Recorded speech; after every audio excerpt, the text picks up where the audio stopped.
Ave Maria, cheia de graça, o Senhor é convosco. Bendita sois vós entre as mulheres, e bendito é o fruto do vosso ventre, Jesus. Santa Maria, Mãe de Deus, rogai por nós, pecadores, agora e na hora de nossa morte. Amém. Glória ao Pai, e ao Filho, e ao Espírito Santo, como era no princípio, agora e sempre. Amém. Olá, meus irmãos, estamos aqui para mais uma catequese ao vivo. Já faz um tempinho, né, que eu estou devendo às pessoas. Algumas pessoas cobram: Padre, quando é que vai ter novamente a catequese? Eu digo: daqui uns dias, né? Vou, vou, vou me programar. Mas hoje, graças a Deus, eu encontrei um tempo, né, para poder estar aqui com vocês para tratar de alguns temas que são da doutrina católica, alguns que causam polêmica, como esse que eu vou tratar agora, mas que é necessário refletir, é necessário explicar. Hoje, nós queremos conversar sobre o tema da crise de vocações e também a respeito do sacerdócio feminino. Pois bem, meus irmãos, até algum tempo atrás, este assunto seria uma loucura. Você abrir a boca e dizer que algumas mulheres querem ser sacerdotisas, diaconisas, você seria taxado de louco, de louca, porque assim, nós temos 2000 anos de história da igreja e o sacerdócio, né, o ministério sacerdotal, ele sempre foi reservado para o sexo masculino, para os homens, e eu vou explicar o porquê, né? Mas nós estamos num tempo tão confuso, né? O mundo está tão louco e a loucura do mundo está entrando na igreja. Ou seja, era para ser diferente. O mundo pode enlouquecer da maneira que quiser, mas a igreja deve conservar sua fidelidade a Jesus e ao seu evangelho. Mas, infelizmente, a loucura da humanidade está entrando na igreja, nos setores da igreja.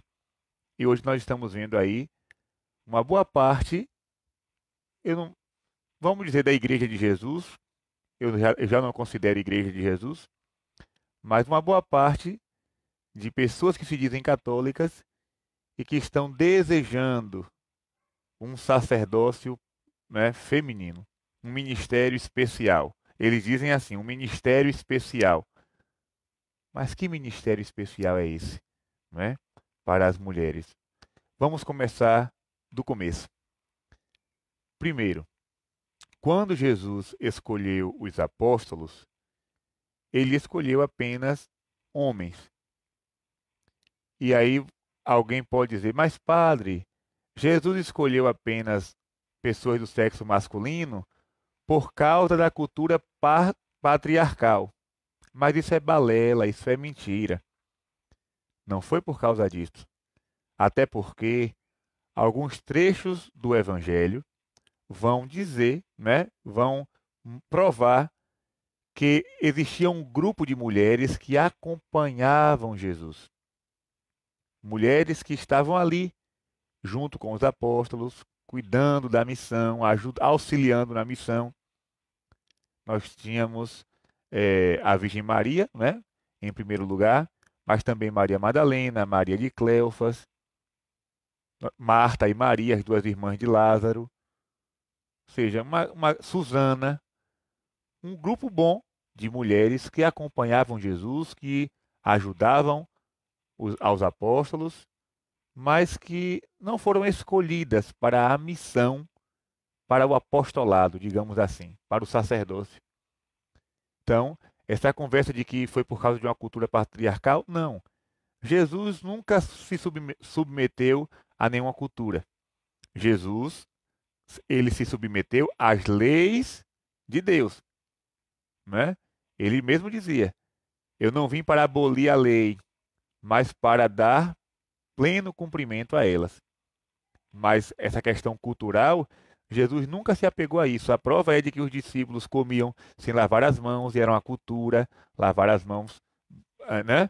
antes de comer, uma cultura própria, um rito próprio do judaísmo. Ô, padre, e a gente também não faz isso? Sim, nós fazemos por uma questão de higiene, não por uma questão ritualística, né? Então, o sábado, né? Jesus fazia milagres no sábado, os discípulos colhiam espigas no sábado. Então, Jesus, ele não se apegava à cultura, pelo contrário, ele se apegava à lei e dava a ela um pleno cumprimento. Então, essa história de que Jesus não escolheu mulheres por causa da cultura da época é conversa fiada. Jesus não escolheu mulheres para o sacerdócio, para o ministério sacerdotal, porque a missão do padre é a missão de pai, não a missão de mãe. Aqui tem uma diferença muito grande. A missão de ser mãe é totalmente diferente da missão de ser pai. Ser padre é ser pai.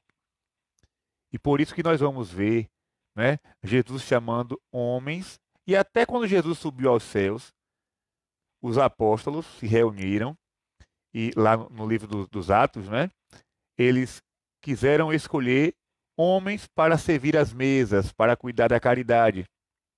E ali eles fizeram uma oração e escolheram Nicanor, Estevão, né, Próspero, e outros nomes que agora não me vêm à mente, ou seja, homens para serem diáconos, para serem servidores.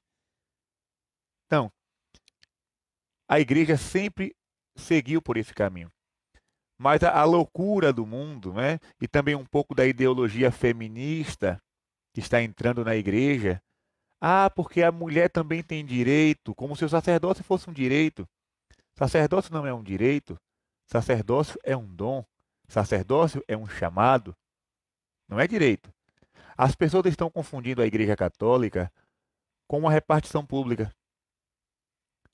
Algumas pessoas estão confundindo a igreja como se a igreja fosse o Senado, né? Como se fosse a Câmara de Vereadores. A igreja não é isso. O direito das mulheres, não é de vestir uma batina e subir no altar para celebrar a missa. A igreja, a igreja não é nossa. A igreja é de Cristo. E nós devemos fazer o que Cristo fez, repetir o que Cristo fez. Se Cristo escolheu homens para esse ministério, é porque ele queria homens. Não é desprezando as mulheres, não é desclassificando as mulheres, não é nada disso. Mas é uma missão específica. A mulher tem seu lugar na igreja. E não é um lugar de exclusão, não. É um lugar de dignidade. As mulheres podem se consagrar a Deus, serem religiosas. As mulheres. Vamos ser sinceros. A grande maioria esmagadora da Igreja Católica no mundo são mulheres. Se tirarmos as mulheres da igreja, meu Deus do céu, o que é que fica? Não é? Então, assim, a igreja, a mulher tem o seu lugar. Ou seja, Nossa Senhora. Se Jesus quisesse que o sacerdócio fosse algo para as mulheres, a primeira sacerdotisa da igreja seria Maria. Seria Nossa Senhora. Mas Nossa Senhora nunca foi sacerdotisa, nunca foi padre. Nossa Senhora nunca celebrou missa. Pelo contrário, quando Jesus subiu aos céus, os apóstolos continuaram a celebrar a Eucaristia e a Virgem Maria ali para comungar do corpo e do sangue de Cristo. Mas ela não cobrou, não é, o lugar de destaque no altar. Não. Maria sabia muito bem da vontade de seu filho. Então a mulher tem seu lugar especialíssimo. Nossa Senhora está nos nossos altares. Quantas santas que nós temos na igreja. E outra, eu digo a vocês, em determinados momentos da igreja, se não fossem as mulheres, né, eu não sei o que seria. Por exemplo, Teresa d'Ávila, para reformar o Carmelo. Catarina de Sena, para conciliar a igreja num período tão complicado. O Papa morando em Avignon, na França, E Catarina escrevendo cartas para o Papa. Olha, olha que mulher ousada, mas não ousada de querer se aparecer, mas uma ousadia no Espírito Santo. Catarina de Sena. Edith Stein, judia, convertida ao catolicismo. Teresa de Calcutá, Madre Teresa de Calcutá. Irmã Dulce aqui em Salvador. Maria Milza em Itaberaba. Olha quantas mulheres na história da igreja que fizeram bem o seu papel, cumpriram muito bem a sua missão. E agora nós temos aí um grupo querendo sacerdócio feminino. Eu vou ser bem claro aqui com vocês. Eu sei que essa minha catequese ela roda o mundo, né? Tem os amigos que assistem, mas tem também os que ficam esperando uma frase minha para poder me condenar. Mas eu vou falar aqui abertamente. Quem cobra da igreja sacerdócio feminino já perdeu a fé. Quem quer fazer revolução na igreja e desconfigurar a igreja, desmistificar o sacerdócio, já perdeu a fé. Está olhando para a igreja como uma casa é, política, onde temos que cobrar os nossos direitos. Não. A igreja não é isso. A igreja não é isso. O sacerdócio, repito, é próprio. É próprio para os homens. E quando falo homem, é homem mesmo. Homem mesmo. Porque tem que ter firmeza. Tem que ter firmeza. Para ser padre, tem que ser firmeza.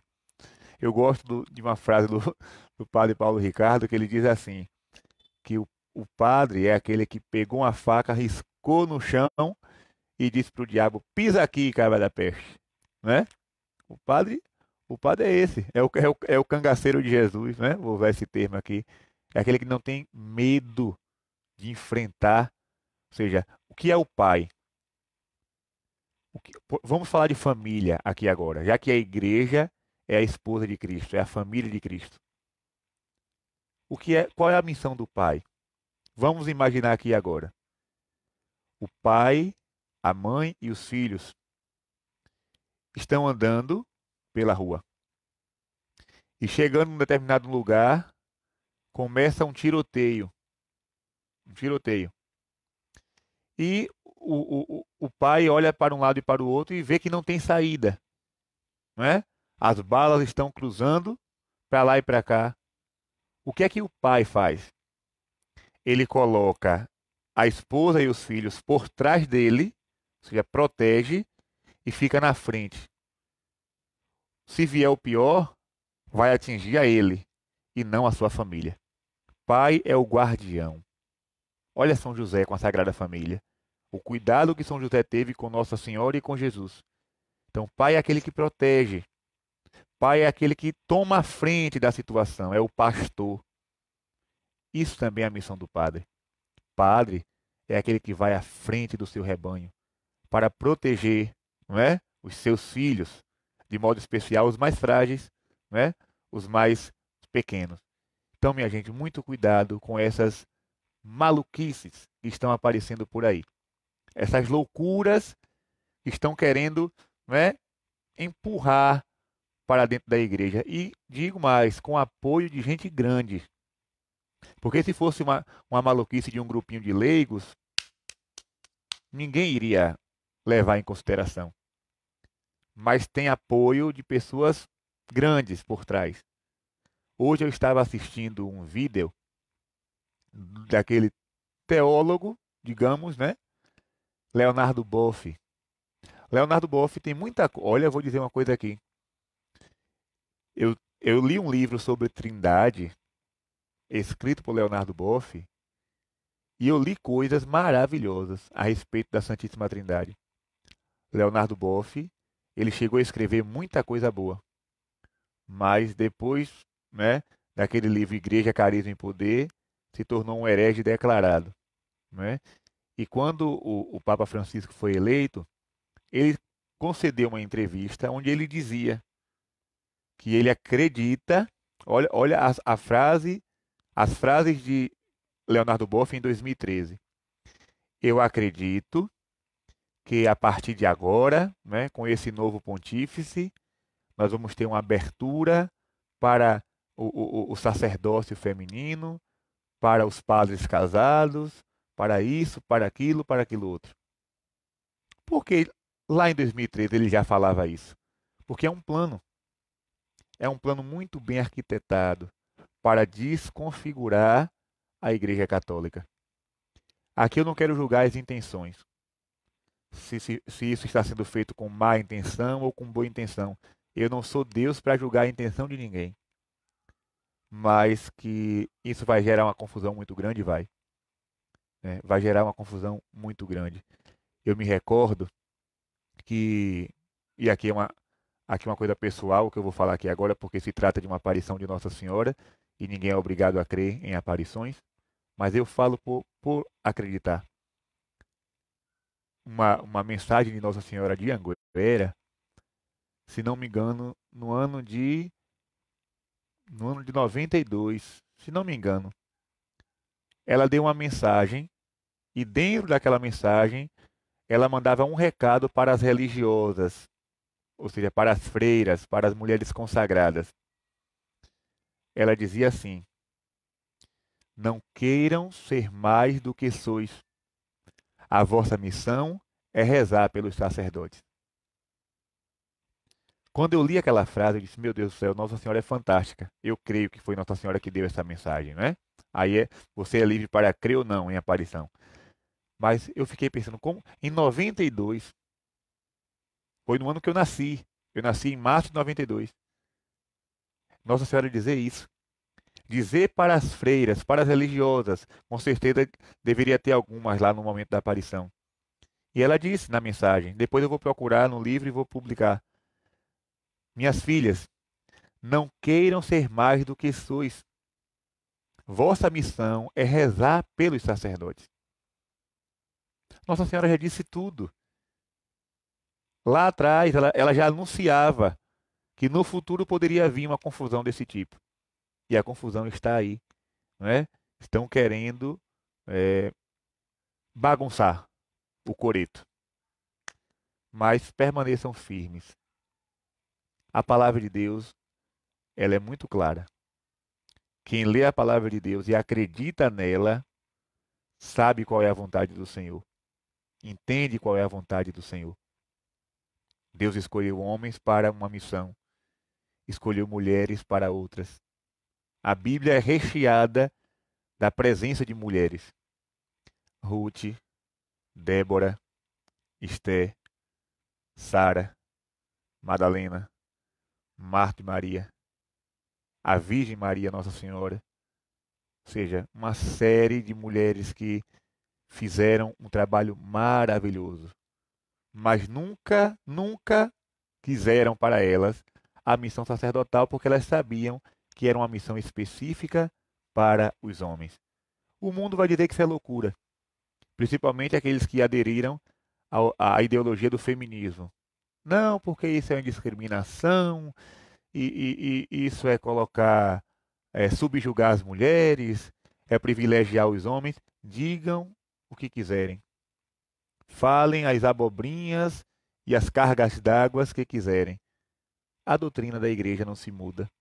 A verdade do evangelho não se muda. E para encerrar, só uma palavrinha a respeito da crise vocacional que eu também coloquei na legenda.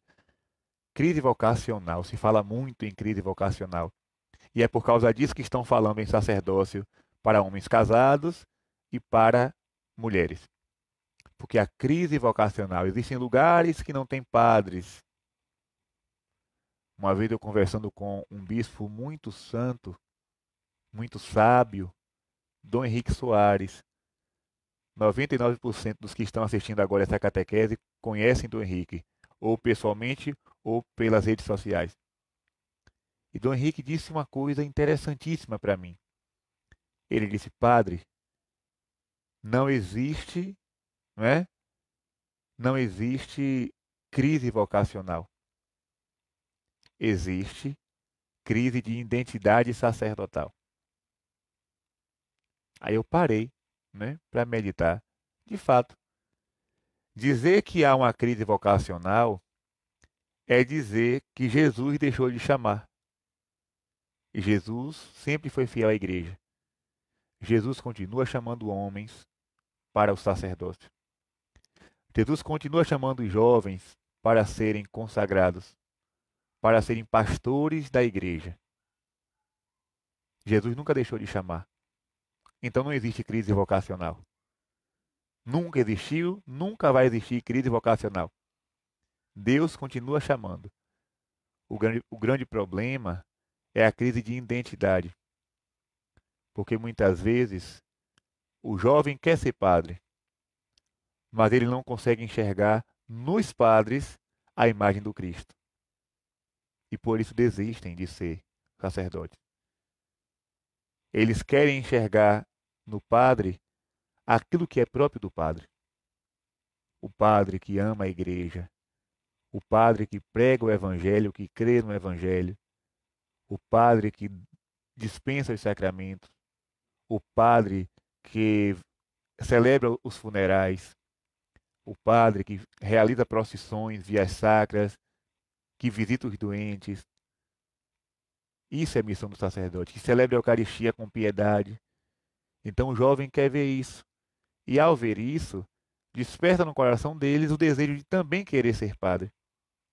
Mas como existe uma crise de identidade, padres que não gostam do que faz, padres que não gostam de paramentos, padres que não gostam de usar batina, padres que não gostam de celebrar missas, padres que não gostam de atender confissão. Então, não venha reclamar de crise vocacional. Deus continua chamando, mas Ele quer que nós, sacerdotes, eu estou falando isso aqui, minha gente, não, você, irmão padre, que vai assistir esse vídeo, ou que está assistindo esse vídeo, não veja isso como uma crítica minha. Eu estou falando para mim. Eu preciso assumir minha missão. Eu preciso ser padre, amar o meu sacerdócio. Eu preciso fazer o que eu faço com dedicação e com amor, para que outros jovens vejam o meu ministério e tenham vontade de seguir Jesus também. Então, eu não falo aqui como ofensa. Quem sou eu para criticar os meus irmãos? Eu também estou no mesmo barco, mas é preciso falar a verdade. A crise não é vocacional. A crise é de identidade sacerdotal. Eu não posso dizer para um jovem, vá para o seminário para viver o sacerdócio como se fosse um leigo. Não. Se é para mandar um jovem para o seminário, é para ele ser padre. Para gostar de coisas que pertencem ao padre. Eu não posso condenar um seminarista, nem criticar um seminarista, porque ele gosta de paramentos, porque isso é próprio do padre. Eu não posso criticar um seminarista que gosta de vestir a batina, porque isso é a roupa do padre. Eu não posso criticar um seminarista que gosta de fazer pregação, porque isso é próprio do padre. Agora, é claro, cada seminário tem a sua regra, não é? Cada seminário tem a sua norma, a sua orientação.